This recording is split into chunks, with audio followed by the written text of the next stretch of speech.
I'm Jareth, and maybe you've seen me, maybe you haven't, but I want to show you something because I'm bored.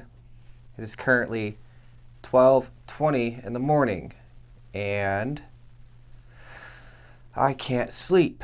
There's too much on my mind, and instead of filming myself talking smack or saying something I'll regret, I figure I will try to discuss something I've never discussed before. And I don't see very much discussion about it, period. And it has nothing to do with locksmithing. So if you're here for that, my bad. But I simply do not feel like working right now. I feel like practicing, green screening, filming. I've got all my lights, and I've got the green screen, and I've got this. What is this? This is what we call a comfort bag. Comfort bag. We got the dude's name right here. And on the back is a whole lot of stuff I can't read. Oh no. You know, it could say in your face, you stupid American, this is fake. But it's not fake. Nobody's faking these. And even the rope. It's pretty aged. But it's cool. You know, you see these in a lot of pictures sometimes. In fact, I have a picture on the way, and I will put it up so you can see it. And I will just basically go over what this is. This held some comforting things that the soldier would take, you know, wherever he was being dispatched to. Not every Japanese soldier or sailor that had one of these went to battle. Sometimes there was peacetime, and yet they would still have these. This comfort bag would hold, you know, personal accoutrements.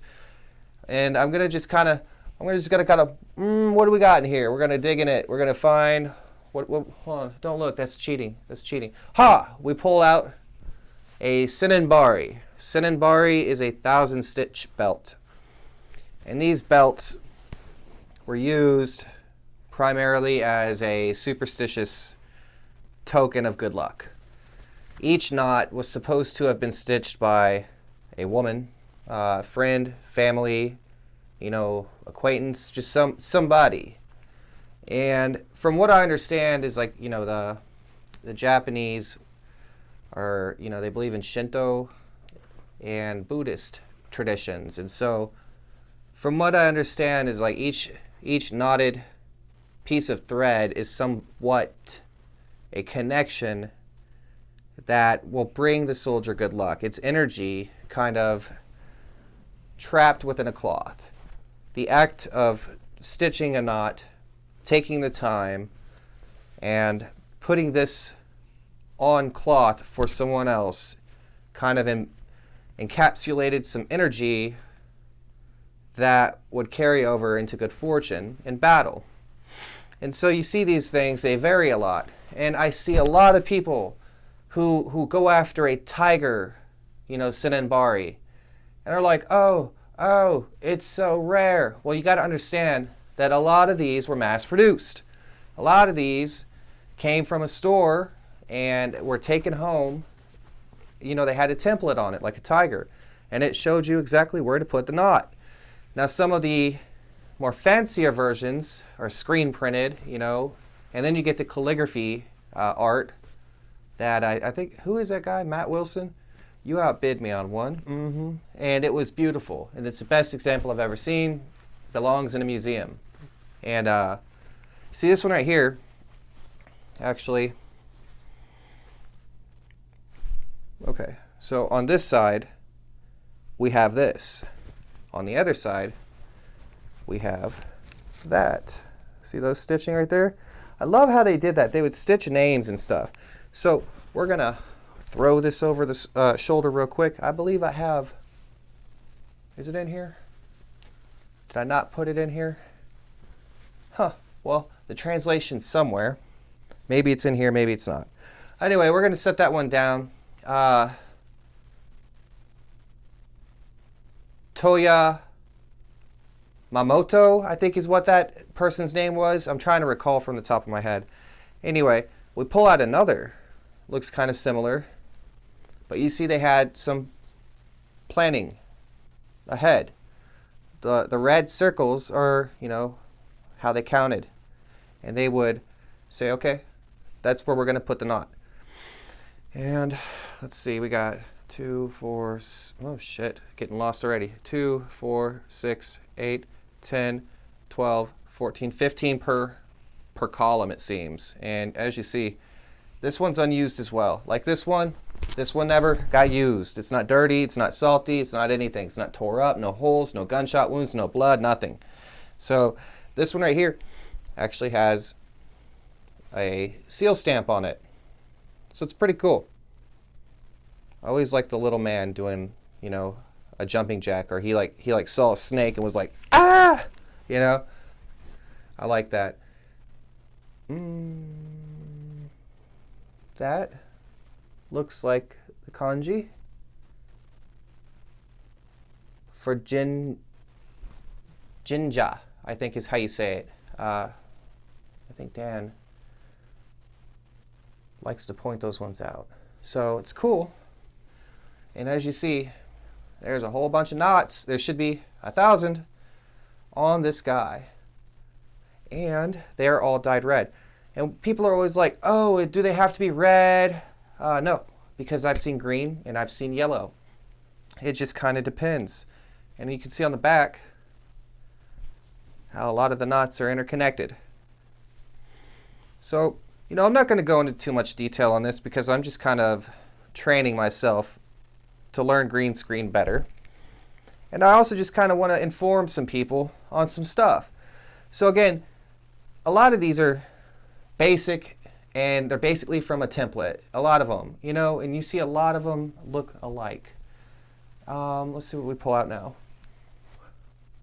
Another. I like this one though. This one's cool. So this is one I got recently. I'm going to show it to you. And it's another one that was not used or taken to battle, most likely. Doesn't even have the tie strings like the others. It doesn't even have the strings for the belt to tie around your waist. I believe this one is like, what is it? God, I hate, you know, oh, fuck it, I'm going to step out and say it, you know. Boon or Buon Cho Kyu. I don't know. It's like prayers and, you know, prayers for good luck and fortune in battle kind of stuff. This is what we see on our good luck flags all the time. So it's a really cool one. I love the arrows, like, you know, tie here. You know what I mean? Like he had to be told or something. I don't know. But again, like these are more orange than they are red. But this one is just different, right? It's a cool one, and it's not a very high quality one. It's cloth, cotton probably, not silk. Damn it, I forgot to grab my really high quality one. But it's a really, really, really cool one. I think this one's one of the coolest I've owned, which isn't saying a lot, because I really haven't owned many of these. And I think we have one more. I could have sworn I grabbed the translation for this, you know, the first one, but I don't know what I did with it. Is he going to pull a rabbit? All right, so she's empty. We're going to set that there. All right, so check this guy out. This is a really cool one.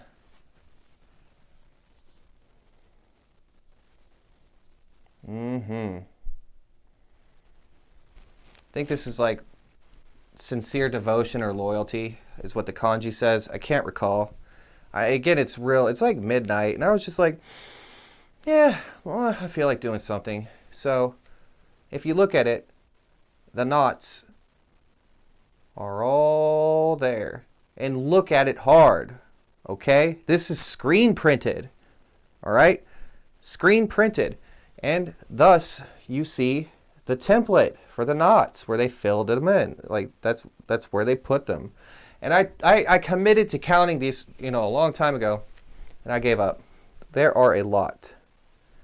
You see? And even this one is unfinished. And so you wonder, why? There wasn't much left to do. Why'd they quit? Well, maybe it was the end of the war. Maybe they were going to mail these to some soldiers or something. Maybe it was like a charity or something. You don't know. Like, because a lot of people make assumptions in this, in militaria, and it can truly drive you nuts. And you get these people who speak more opinion than fact, but they speak so much that people take their word as fact because it's more prevalent, okay? And so you got to use your brain sometimes to kind of, determine exactly what is it. Was it handmade? Yes. Was it one of a kind? Mm-mm. No, it was not. We know that it's screen printed, okay? There's no way this was one of a kind. And it's just, these are just something that are kind of cool, when it comes to collecting Japanese militaria. And these are also something that would have been stored inside of a comfort bag. This particular comfort bag came with a flag, a yoshigaki, a really simple one. It also came with an ID book, and it came with a flag, Senninbari, ID book, and it came with his Veteran Association pin. And you see a lot of times they carry their personal effects, like pictures or toothbrushes, like all sorts of stuff, personal things. Stuff you wouldn't want to get mixed up with somebody else's stuff. And I'm going to grab the really fancy one, so I'll be right back. All right. So here's the one that I'm not selling until I get a better example. This one's complete. This one actually has the ties so that you could tie it around your belly, because it's basically a belly band. This one also has a pocket in the middle where he would have stored his religious amulets. There is a prayer written on it, his name, and something else. Inside of this, you're like, where are the knots? Inside of it are the knots, and they are everywhere. Such a odd tradition. And you can even see a Japanese flag right there. And it's cool, because Americans would carry, a photo or rabbit's foot or, the typical, American, iconology of good luck symbols and such. But these are pretty complicated, pretty cool. And even inside of here, there is an amulet, a religious amulet that is stashed in here. It is sewn up and it won't come out. I've looked to see if there's a way to access it, but they stitched it in here so it's forever a part of this. And this is just a super fine example. It is silk. This one is silk. And our belt, it has been tied before. You can see that it has been trained at the end where it was knotted and it was worked with. So just a cool thing to collect. Something, these can be cheap or they can be very expensive. And sometimes, like, one of the coolest things about these is it will look plain Jane, all right, until you hold it up to a light and you'll see a secret tiger image or a prayer or some cool stuff.